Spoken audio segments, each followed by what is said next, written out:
कमलेश डांडा जी हमारे राज्य मंत्री का प्रयोग किया।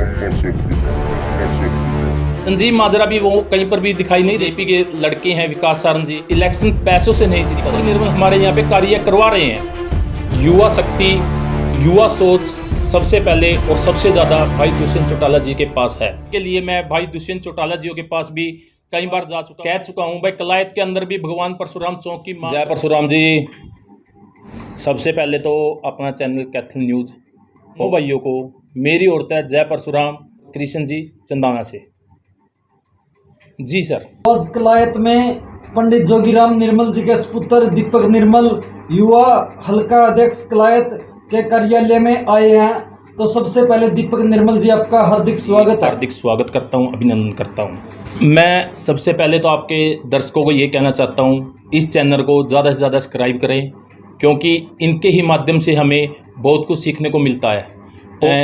हरियाणा के अंदर जननायक जनता पार्टी युवाओं की पार्टी है और ये चेहरा आपको देखने में भी बहुत बार आगे आ रहा है, क्योंकि भाई दुष्यंत चौटाला जी खुद एक युवा हैं और युवा सोच के साथ आगे बढ़ने। तो दीपक जी, जैसे पिछले विधानसभा चुनाव में आपके पिता जोगीराम निर्मल जी ने बीएसपी पार्टी से चुनाव लड़ा था, तो 2024 में जेजेपी से दावेदारी पेश करोगे? 2014 के अंदर जब मेरे पिताजियों ने शुरू में बहुजन समाज पार्टी से इलेक्शन लड़ा, उस टाइम पे 4300 कुछ वोटें उसने अर्जित की थी। लेकिन हमारे एक हौसला था, हमने दिन रात मेहनत करी, मेहनत करते रहे और 2019 आ गई। 2019 में फिर से दोबारा से मेरे पिताजी पंडित जोगीराम जी ने इलेक्शन लड़ा और बहुजन समाज पार्टी से लड़ा। हमने जो मेहनत करी थी उसके अंदर हमने ग्राफ में बढ़ोतरी करी और हमने 10,000 वोट के करीब प्राप्त किए। और ऐसे ही हम आगे आज भी निरंतर कार्य कर रहे हैं, गांव-गांव जा रहे हैं। बहुत से ऐसे गांव हैं, जैसे कि मैं नाम लूं, बड़सीगरी है। बड़सीगरी के अंदर हमने बहुत से अच्छे कार्य किए हैं। लोगों की जुबान पे वो चीज़ें देखने को मिलती हैं। गांव कमल पर हैं, वहाँ पे अभी पिछले दिनों में कुछ एक सेटअप चैनल है, उसके ऊपर एक मीडिया के अंदर बहुत बढ़िया। तो इससे बढ़िया बात क्या होगी अगर जननायक जनता पार्टी 2024 में मेरे को टिकट देती है। मैं उसका दिल की गहराइयों से धन्यवाद करता हूं और 100% जीत लाने का भी कार्य करता हूं। अगर जननायक जनता पार्टी और भारतीय जनता पार्टी के अंदर गठबंधन रहता है और जिस भी कैंडिडेट को वो इसके लिए उतारेंगे, हमें उसके साथ लगने के कार्य करेंगे। लेकिन जहां तक मेरे को पता है भाई, ये जेजेपी के ही बांडे की टिकट है, क्योंकि राजंद के अंदर बीजेपी पार्टी के पास थी, कैथल के अंदर बीजेपी पार्टी के पास थी, अभी बच गए गुल्ला के अंदर जेजेपी पार्टी के पास थी टिकट, वो जननायक जनता पार्टी के पास थी। और अब कलायत की भी वो जननायक जनता पार्टी के ही पास आएगी, क्योंकि हम इस बारे में चर्चा करते रहते हैं। तो वो कह रहे हैं भाई अब की बार जननायक जनता पार्टी के पास आएगी कलायत की सीट, और मैं वहाँ से दावेदारी भी रखूँगा और जीत भी दिलवाऊँगा पार्टी को। जो भगवान परशुराम चौक की बात की जा रही है, मैं वो चौक के लिए कैंची चौक की मांग कर रहा हूं। भाई कैंची चौक के ऊपर भगवान परशुराम चौक को बनवाया जाए जल्द से जल्द। कलायत हल्का में पिछले 15 वर्षों से राजघराने के जो युवा है वो राजनीति में आ रहे हैं, जैसे रामपाल माजरा जी के लड़के संजीव माजरा, जयप्रकाश जी के लड़के विकास सहारण, कमलेश डांडा जी के लड़के भाई तुषार डांडा। तो जो वो एक अच्छी पीछे वाली पार्टी भी है, धनबल अच्छा है, तो उनके सामने जो किसान मजदूर गरीबों के बच्चे हैं, चुनाव कैसे लड़ पाएंगे और कैसे सफल हो पाएंगे? मैं यही बात कहता हूँ, कभी भी इलेक्शन पैसों से नहीं जीता जाता। ये लोगों की सोच है। अगर इलेक्शन जीतना है तो लोगों के साथ जुड़ना पड़ेगा। कोई भी चीज़ अगर आप बातें करोगे, आप किसी भी चीज़ के ऊपर, अभी आपने नाम लिया सारंग जी होगा, जो जेपी के लड़के हैं विकास सारंग जी, मैं तो यही कहना चाहता हूं, पैसे से नहीं इलेक्शन जीता जाता, लोगों के बीच में आना पड़ेगा। विकास सारंग जी कहाँ आए हैं अभी लग राजनीति के अंदर, आपको कहीं उनका चेहरा देखने को नहीं मिलेगा। अगर बात करूं मैं संजीव माजरा जी की, संजीव माजरा भी वो कहीं पर भी दिखाई नहीं देते। लोग ये चीजें देखने लग गए अब वो पहले जैसी बोली जनता नहीं रह रही, जनता सब कुछ समझने लग गई है।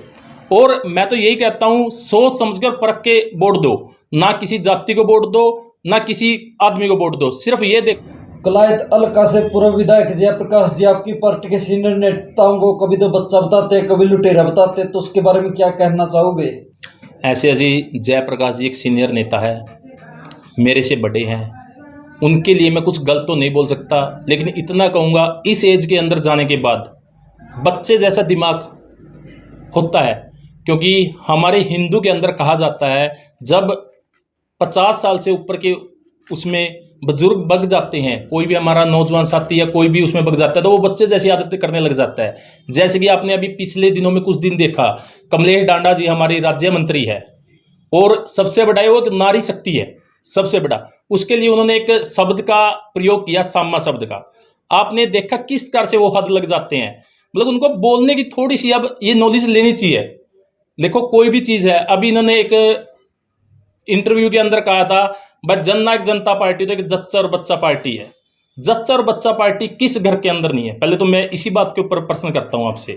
जच्चा और बच्चा पार्टी एक सम्मान का प्रतीक है, लेकिन ये इनको इस हिसाब से उड़ा रहे हैं जैसे कोई मजाक है। मैं तो ताऊ जयप्रकाश से यही कहूंगा, वैसे ताऊ शब्द लग गया है इनके आगे, लगाना तो चाहिए, क्योंकि ताऊ देवीलाल जी की उंगली पकड़ के इन्होंने राजनीति के अंदर कदम टेका था। और ताऊ शब्द के पास में उनका नाम ले लिया है तो मैं बोल ही देता हूं। उन्होंने बहुत ऐसी ऐसी चीजें की हुई हैं, मैं बता भी नहीं सकता आपको, लेकिन एक जच्चा और बच्चा पार्टी के लिए बार बार शब्द का यूज क्यों कर रहे हैं? वो इसलिए कर रहे हैं क्योंकि जच्चा बच्चा पार्टी में भाई दुष्यंत चौटाला जी हैं जो हमारे आगे बढ़ रहे हैं। आज ऐसा कोई भी नेता नहीं है जो दुष्यंत चौटाला जी की बराबरी कर सके। तो आजकल आप देख रहे हैं बार बार मीडिया के अंदर वो उन्हीं के ऊपर टिप्स बोल रहे हैं, सभी कांग्रेसी नेता उसी के ऊपर बात कर रहे हैं। मैं पूछना चाहता हूं कांग्रेसी नेताओं से, उन सभी कांग्रेसी नेताओं से मैं पूछना चाहता हूं, दुष्यंत चौटाला जी 30 साल की उम्र से आज लग सबसे ऊपर हैं और इसीलिए आप उनको पीछे खींचने के लिए उनके ऊपर बार बार है, क्योंकि आप लोग जल रहे हैं उनसे, क्योंकि वो आगे बढ़ रहे हैं। ये कार्य सबसे मेन है। उच्चैना विधानसभा से दुष्यंत और कलायत विधानसभा से दिग्विजय चौटाला, क्योंकि पिछले दिनों से दुष्यंत हो या दिग्विजय चौटाला कलायत में सक्रिय नजर आते हैं। अगर कलायत से दिग्विजय चौटाला चुनाव लड़ते तो आप साथ दोगे या किसी और पार्टी का रुख करोगे? देखिए, हम सबसे पहले तो जननायक जनता पार्टी के कार्यकर्ता हैं और उन्होंने हमें एक पद भी दिया हुआ है कलायत के अंदर, युवा हल्का प्रधान कलायत से। और भाई दिग्विजय सिंह चौटाला जी अगर कलायत के अंदर इलेक्शन लड़ते हैं, मैं ये कह सकता हूँ वो 100% जीत की तरफ है। और किसी पार्टी को उठाना ही हमारा मेन मकसद है, क्योंकि जननायक जनता पार्टी को उठाने के लिए ही हम आज भी कार्य कर रहे हैं और लोगों के पास जा रहे हैं। मैं तो खुद चाहता हूँ भाई कोई ना कोई जननायक जनता पार्टी के घर से, यानी अजय सिंह चौटाला जी, नैना चौटाला जी, दिग्विजय चौटाला जी, दुष्यंत चौटाला जी कलायत से इलेक्शन लड़े और लोग उनको विजय बनाए। क्योंकि मेरे को एक पता है, जो सीएम का चेहरा होता है उसको हरा के नरवाना की जनता ने बहुत बड़ा गलत कार्य किया था। चौधरी ओम प्रकाश चौटाला जी हारे, उसके बाद आपने देखा उस शहर का क्या हुआ है। वही अगर गलती कलायत वाले दोहराएंगे तो गलत है। मैं तो ये कह रहा हूँ कोई सीएम लेवल का चेहरा हो कलायत से कोई ना रहे। और दिग्विजय चौटाला जी तो एक बहुत ही अच्छे नेता है, युवा हैं, युवा सोच है, युवाओं के लिए भागते रहते हैं। आप उनके कार्य करने का तरीका देखिए, जो काम कहते हैं वो करके दिखाते हैं। कैथल से जजपा के नवनियुक्त जिलाध्यक्ष रणदीप कौल जी अभी कुछ दिनों पहले ही बनाए गए हैं, तो उनसे क्या फायदा मिलने वाला है कैथल जिले की जजपा टीम को? कैथल जिले के अंदर जब जिलाध्यक्ष रणदीप कौल जी 2019 और 20 में थे, तब पंडित जोगीराम जी ने उनकी अध्यक्षता में कैथल और कलायत के अंदर बहुत से ऐसे कार्यकर्ताओं ने जेजेपी को ज्वाइन किया था। और आज भी हमारे पीछे हमारे जिलाध्यक्ष जो रह चुके हैं धूप सिंह माजरा जी, उन्होंने भी बहुत अच्छे कार्य करे हैं। जैसे कि अभी डांड के अंदर हमारे गुज्जर साहब को जोड़ा उन्होंने, अभी अपने कई बिल्लू को ज्वाइन करवाया। मतलब कि ऐसे ऐसे बहुत से नेता जो वो ज्वाइन कर चुके हैं और हम भी रणदीप कौल से यही आशा करते हैं वो ज़्यादा से ज़्यादा कार्य करे। और सक्रिय नेता है और पूर्व में रह चुके विधेयक जी के लड़के हैं। मैं तो यही कहूँगा कि वो बहुत ही अच्छा कार्य करेंगे और करते रहे हैं, आज तक सभी के साथ नरम है। पूर्व जिला परिषद जगमग मटोर जो कलायत विधानसभा में उन्होंने जेजेपी पार्टी ज्वाइन किया है। ऐसे ऐसे कितने पूर्व सरपंच, मौजूदा सरपंच, पूर्व जिलाध्यक्ष या पूर्व जिला परिषद, मौजूदा जिला परिषद, कौन कौन आने वाले समय में जेजेपी में शामिल हो सकता है? ऐसे जी हमारा ग्राफ हर दिन प्रतिदिन बढ़ता जा रहा है। आप कहीं ना कहीं न्यूज़ के अंदर देखते हैं, क्योंकि आज एक उभरता हुआ अगर सूरज है तो वो जननायक जनता पार्टी है। और आप देख रहे हैं जननायक जनता पार्टी में एक कलायत की, क्योंकि कलायत सदा से देवीलाल की